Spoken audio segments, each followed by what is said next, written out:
Ya. Eh, Assalamualaikum warahmatullahi wabarakatuh. Perkenalkan, kami dari kelompok 3 dengan judul Sistem Manajemen Penjualan dan Inventaris menggunakan Cloud Computing. Pendahuluan, latar belakang. Sistem manajemen penjualan dan inventaris adalah sistem yang digunakan untuk mengelola penjualan dan inventaris suatu organisasi. Sistem manajemen penjualan dan inventaris dapat membantu organisasi untuk meningkatkan efisien operasional, mengurangi biaya, dan meningkatkan kepuasan pelanggan.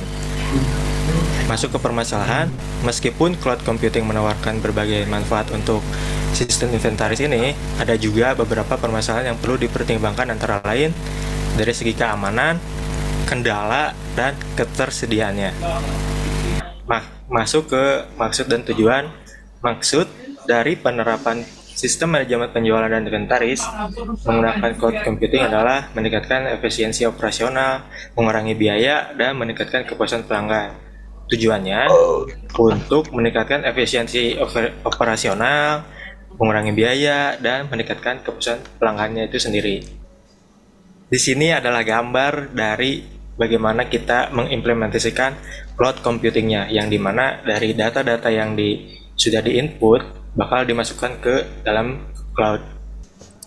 Ya, di sini teknologi yang kita pakai adalah salah satunya Laravel, yaitu Laravel adalah framework PHP yang open source dan berisi banyak modul dasar untuk mengoptimalkan kinerja PHP-nya.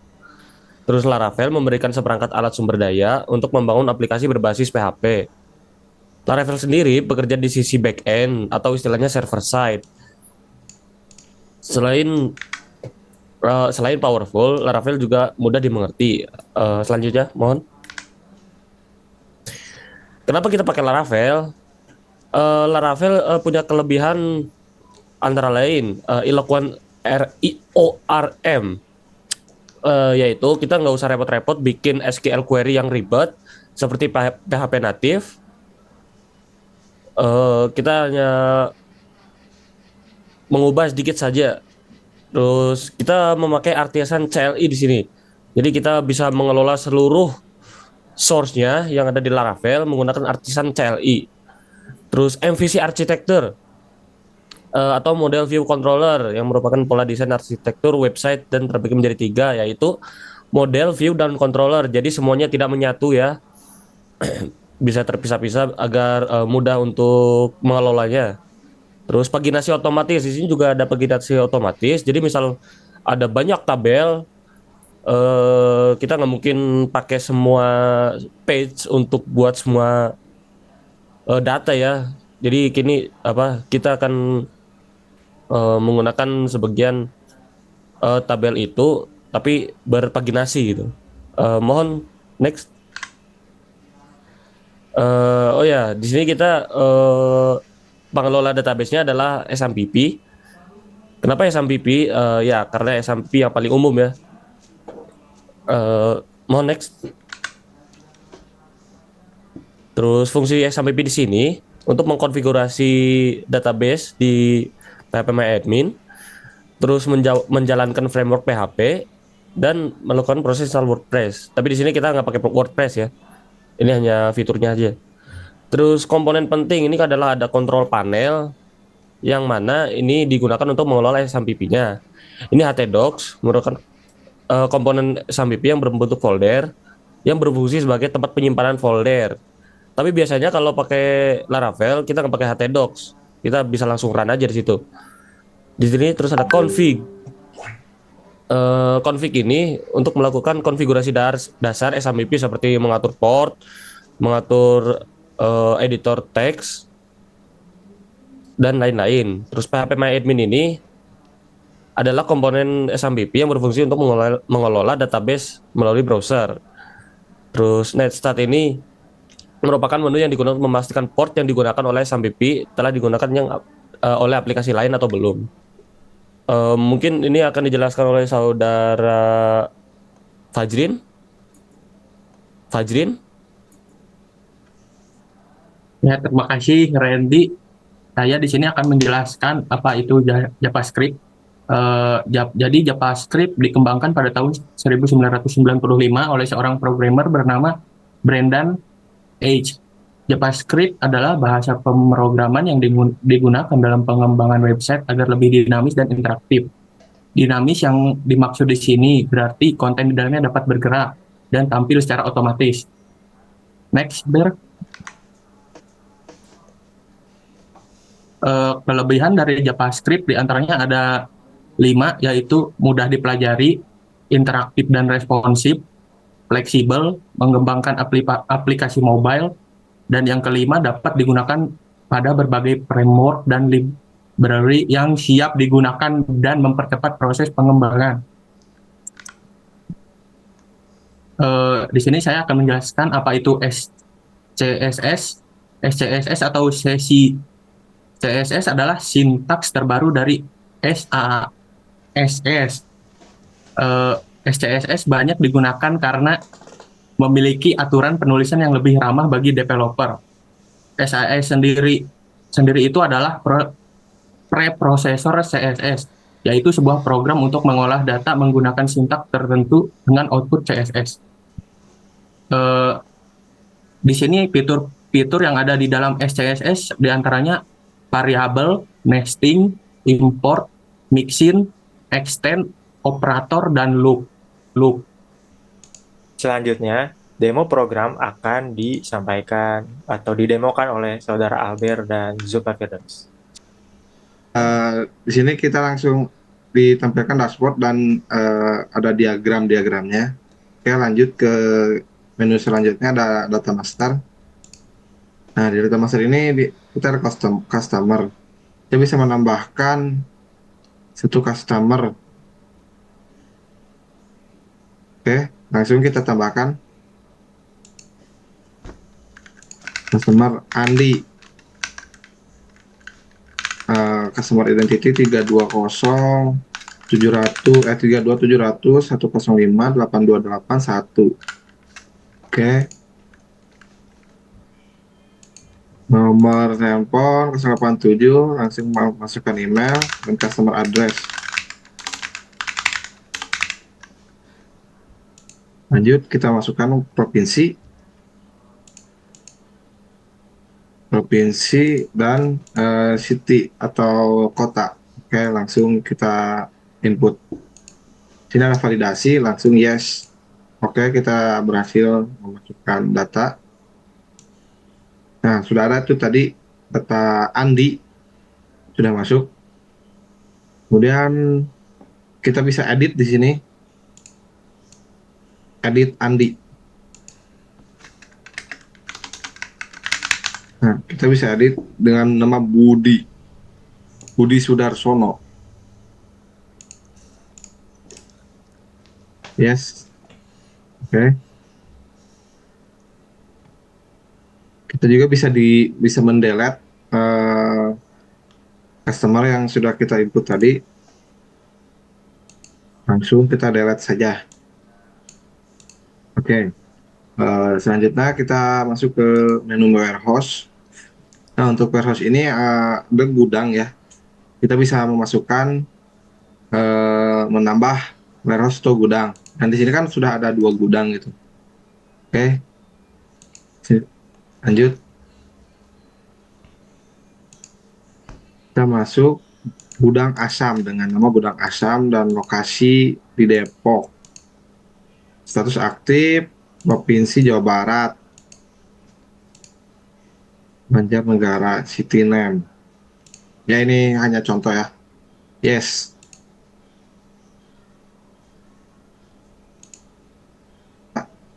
Oke, kita di sini bisa menggunakan edit dan delete untuk seandainya kita ada salah atau mau dihapus gitu. Oke, kita lanjut ke menu selanjutnya. Baru Sandi. Nomor HP-nya, nomor handphone dan email, lalu address dari atau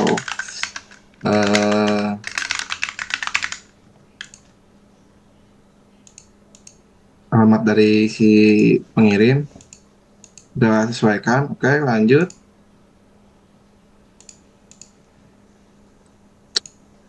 kita bisa save, langsung save.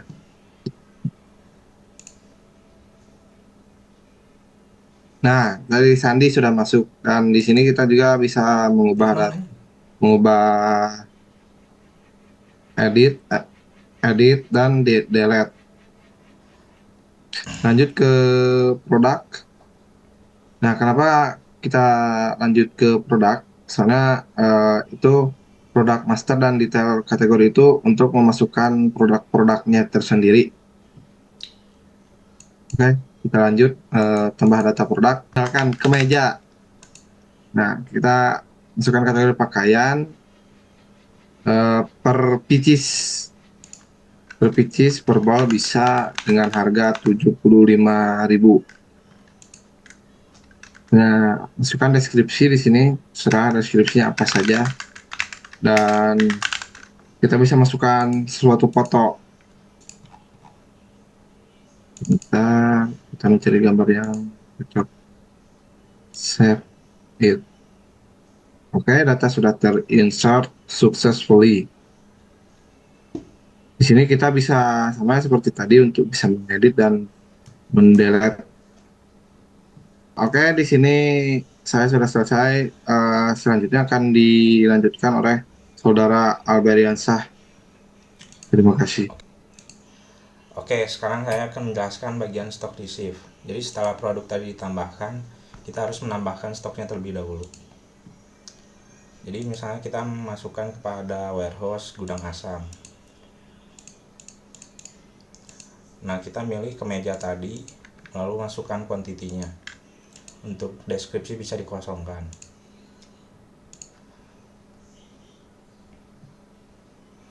Nah, setelah tertambah karena terdapat field baru di sini. Lalu kita akan masuk ke data transaction-nya. Di sini untuk memasukkan order kita harus menambah datanya terlebih dahulu. Misalnya kita masukkan gudang asam tadi dengan customer-nya misalnya Randy. Untuk shipping address misalnya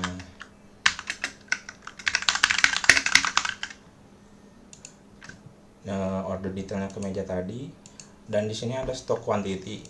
Stok quantity tadi misalnya tadi kita masukkan 95.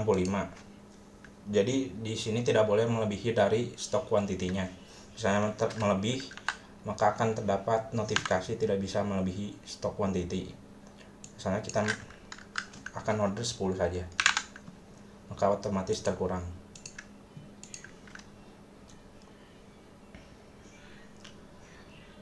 Setelah data order tadi sudah dimasukkan, akan tampil datanya. Lalu kita masuk ke menu shipment untuk pengiriman. Untuk di sini kita tambah datanya dulu terlebih dahulu. Dari gudang asam tadi. Nah, di sini ada pengirimnya tadi. Nah, kita telah menambahkan data sandi. Mari kita pilih sandinya. Lalu pilih Randy Agustin. Di sini bisa memilih ada 2 tipe delivery-nya, bisa menggunakan pengiriman sendiri dan ekspedisi. Di sini kita akan memilih ekspedisi. Kita masukkan policy number dan tanggal pengiriman, lalu save.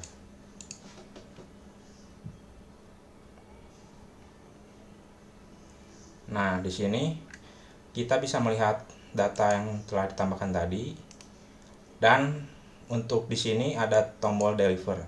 Deliver di sini artinya mengirimkan order tadi ke alamat penerima, dan di sini juga ada menu cancel. Di sini kita akan memilih tombol deliver dulu. Nah, maka statusnya akan berubah menjadi delivery atau sedang dikirim. Nah, kita masuk ke menu receive. Di sini misalnya order tadi sudah diterima oleh penerima. Maka kita akan masukkan datanya.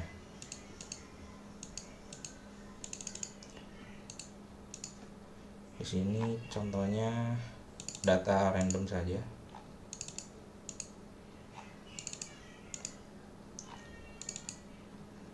Nah, untuk datanya dummy data saja, tidak perlu data asli karena tidak dibutuhkan saat ini. Lalu kita klik create.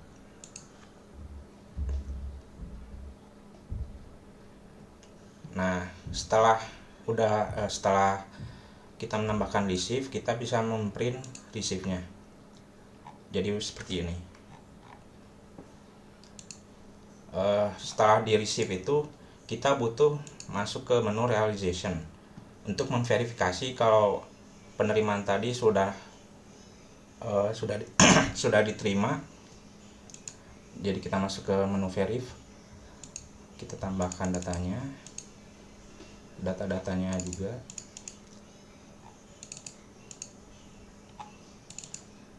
Lalu kita klik save. Nah, maka order tadi akan selesai, dan status ordernya akan berubah menjadi shipped atau sudah dikirim. Penerapan cloud di sini, kita akan menyimpan aplikasi ini di hostingan agar bisa digunakan secara remote oleh yang bersangkutan. Nah, mungkin cukup sekian demo dari saya kali ini. Saya akan kembalikan ke Bagas. Sekian presentasi dan demo program dari kelompok kami, yaitu kelompok 3. Wassalamualaikum warahmatullahi wabarakatuh.